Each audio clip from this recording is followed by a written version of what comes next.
दोस्तों मान लीजिए बोर्ड एग्जाम में क्वेश्चन आ गया कि व्हीटस्टोन सेतु का सिद्धांत लिखकर इसके सूत्र का निगमन कीजिए। तो आपको इस क्वेश्चन का आंसर बोर्ड परीक्षा में कैसे लिखना है वो सारी चीज़ें आपको आज की इस वीडियो में पूरा स्टेप बाय स्टेप बताएंगे और व्हीटस्टोन सेतु को इतनी अच्छी तरह से एक्सप्लेन कर देंगे कि ये आपके दिमाग में अच्छी तरह से एकदम बैठ जाएगा। और मुझे नहीं लगता है कि इस वीडियो को देखने के बाद आपके दिमाग में इस टॉपिक से रिलेटेड कोई डाउट रहेगा। तो आप इस वीडियो को पूरा जरूर देखिएगा। चलिए शुरू करते हैं। इसके चित्र को आप सबसे पहले समझिएगा। देखिए चित्र में क्या है, एक चतुर्भुज दिया गया है ए बी सी डी, ठीक है, ये चतुर्भुज है। इसकी चारों भुजाओं पर प्रतिरोध लगाए गए हैं।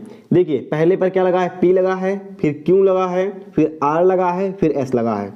ये चार प्रतिरोध लगे हैं और इन चारों प्रतिरोधों को इस प्रकार समायोजित किया गया है, यानी कि इस प्रकार लगाया गया है कि जब इसमें पावर आती है, यानी कि जब इसमें वैद्युत धारा आती है तो ये ऐसे होकर गुजर जाती है और जो बीच में आपको तार दिख रहा है जहां पर गैल्वेनोमीटर लगा है इसमें कोई धारा नहीं आती है। ठीक है, देखिए ये हमारा चतुर्भुज हो गया, इसमें हमें प्रतिरोध लगाया है।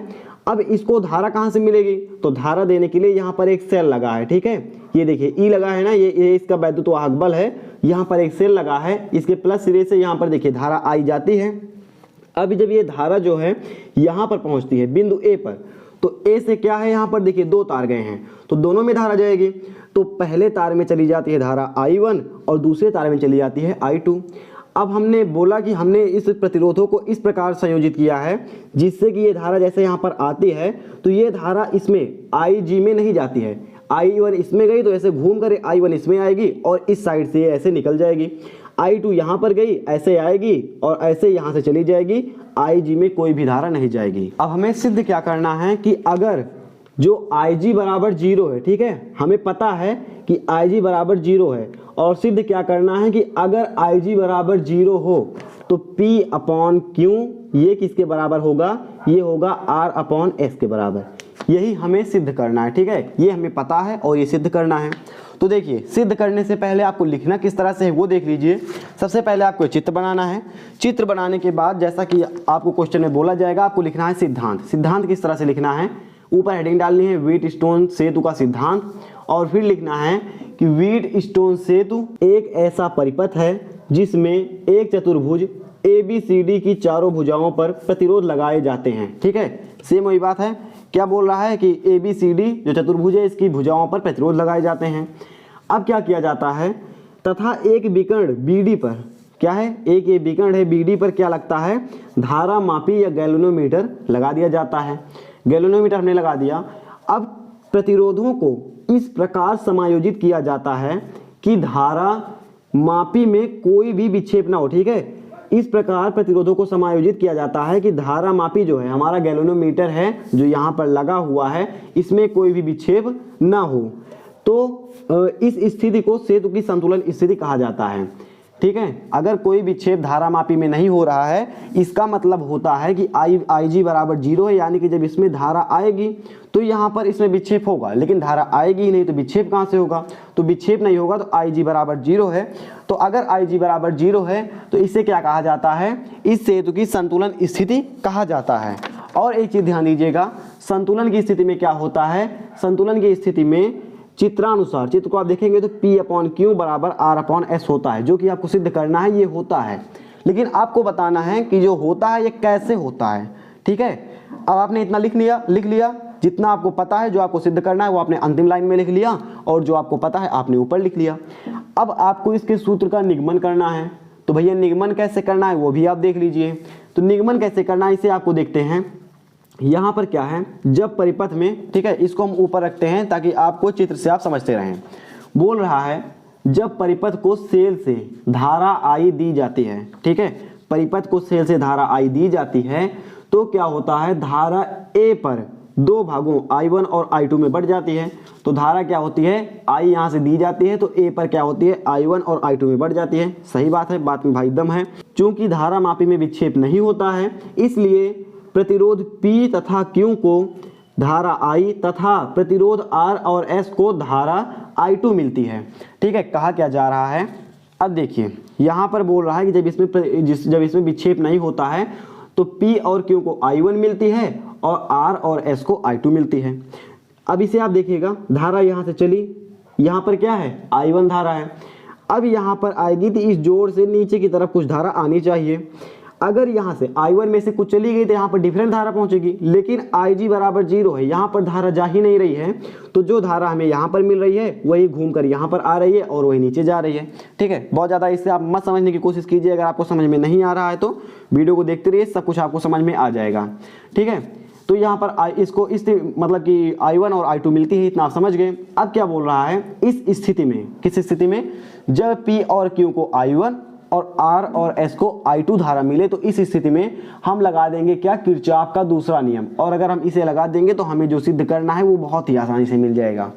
तो किरचॉफ का दूसरा नियम लगाएंगे, तो दूसरा नियम क्या कहता है हमारा, दूसरा नियम बोलता है कि किसी भी बंद लूप में जो धारा है उसका योग जो होता है उसके वैद्युत वाहक बल के बराबर होता है। तो किरचॉफ का हमने द्वितीय नियम लगाया। अब देखिए इसमें आपको कितने लूप दिख रहे हैं, आंसर है 2 लूप दिख रहे हैं। पहला लूप ये है इधर वाला और दूसरा ये है। तो देखिएगा यहाँ पर धारा क्या जा रही है, इधर मतलब कि इधर से इधर जा रही है। तो हम चलते हैं इधर से इस साइड, हमने इधर से चला। अब यहाँ पर देखिए ये धारा जो है ऊपर जाएगी, तो हम यहाँ से ऐसे जाएंगे, ऐसे आएंगे, ऐसे आएंगे। जो हमारा सर्किट ये पूरा हो जाएगा तो वो हो जाएगा किरचॉफ के नियम का, मतलब पहले लूप में किरचॉफ का नियम लग जाएगा। ठीक है, तो किरचॉफ के दूसरे नियम से क्या हो जाएगा, पहले देखिए हमने ए से चला बी की ओर, तो I1 और प्रतिरोध क्या है P, I1 इंटू P, क्या हुआ I1 इंटू P। अब हम नीचे आएंगे, नीचे यहाँ पर कुछ भी नहीं है, फिर आएंगे इस साइड में, लेकिन धारा क्या है, हम आ रहे हैं इस साइड में, धारा आ रही है विपरीत, हम जा रहे हैं इधर, धारा जा रही है इधर, तो विपरीत है तो लग जाएगा चिन्ह माइनस का। और I2 है, I2 इंटू में क्या हो जाएगा, R हो जाएगा। और बराबर में इस कुंडली का वैद्युत वाहक बल है भैया, है ही नहीं, ये हमें कहीं पर दिख ही नहीं रहा है। तो जब वैद्युत वाहक बल कुछ नहीं है तो हम लिख देंगे यहाँ पर 0। ठीक है, 0 हो गया। अब देखिए यहाँ पर लिख देना है किरचॉफ के द्वितीय नियम से लूप 1 में। ठीक है, बंद लूप 1 में या लूप 1 में। अब देखते हैं हम लूप 2 में, तो यहाँ पर हम लिख देंगे लूप 2 में। 2 में क्या है हमारा, हम लेते हैं दूसरी कुंडली। दूसरी में देखिए ये धारा ऐसे आएगी, ऐसे जाएगी, तो हम इसमें भी इस तरह से ले लेते हैं। यहाँ से हम चलेंगे और ऐसे आएंगे, ऐसे जाएंगे, फिर ऊपर जाएंगे, सर्किट पूरा हो जाएगा, तो बराबर में लगा देंगे इसमें भी। तो क्या करेंगे हम, लूप 2 में क्या करना है, चलना है बी से। बी से हम इधर चलेंगे, धारा की दिशा इस तरफ और हमारी भी दिशा इस तरफ, तो रहेगा प्लस में। तो I1 धारा है, Q प्रतिरोध है, तो ये हो जाएगा क्या, I1 इंटू Q हो जाएगा। और इधर आएंगे, देखिए ऐसे चले, इधर आए, हम जा रहे हैं इस साइड और धारा की दिशा किधर है, इस साइड, तो धारा की दिशा विपरीत है, तो इसीलिए माइनस का चिन्ह लग जाएगा। और I2 इंटू में क्या है, S है, I2 में इंटू में S है, तो S लगाएंगे। और बराबर में देखिए इधर कोई प्रतिरोध है नहीं, तो कोई मतलब है नहीं, बराबर में इस भी मतलब कुंडली का कोई भी विद्युत वाहक बल नहीं है, तो इसीलिए बराबर में लग जाएगा हमारा 0।